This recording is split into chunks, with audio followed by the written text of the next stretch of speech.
The fragile ceasefire between Israel and Hamas is hanging by a thread, and the latest development has only added fuel to the fire. In a shocking turn of events, Israel has revealed that the remains recently returned from Gaza do not belong to any of the missing hostages.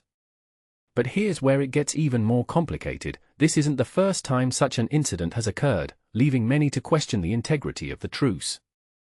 According to Israeli sources, the Red Cross transferred the unidentified remains of 3 individuals late on Friday, only for Israeli military officials to confirm they were not among the hostages.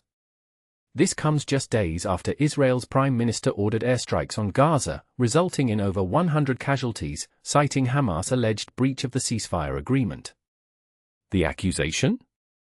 Hamas supposedly released the remains of a hostage recovered nearly 2 years ago, a claim that has sparked intense debate. And this is the part most people miss: the ceasefire, which began on October 10, was meant to be a step toward peace. Hamas agreed to release all living hostages in exchange for nearly 2,000 Palestinians, while Israel pledged to withdraw troops, halt offensives, and increase aid. Additionally, Hamas was to hand over the remains of 28 dead hostages in return for 360 Palestinian militants. However, the process has been marred by accusations and delays, with Israel claiming Hamas is stalling on returning the bodies of the last 11 hostages. Hamas, on the other hand, argues that locating the remains is a daunting task due to the lack of equipment needed to navigate the rubble and devastation in Gaza. This has led to a contentious back and forth, with Israel accusing Hamas of violating the truce and Hamas insisting they are doing their best under challenging circumstances.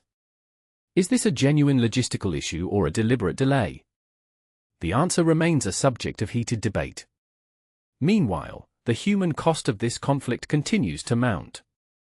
On Friday, Israel returned the bodies of 30 Palestinians to Gaza, where medical workers at Nasser Hospital in Khan Yunis are struggling to identify them due to limited resources, including a lack of DNA kits.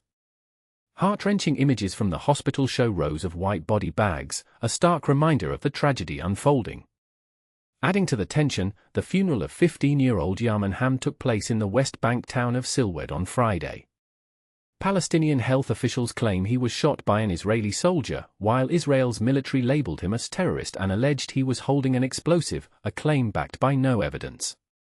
Was this a tragic mistake or a justified action? The question lingers, inviting differing opinions. As of now, Israel has returned 225 Palestinian bodies, with only 75 identified by families, according to Gaza's health ministry.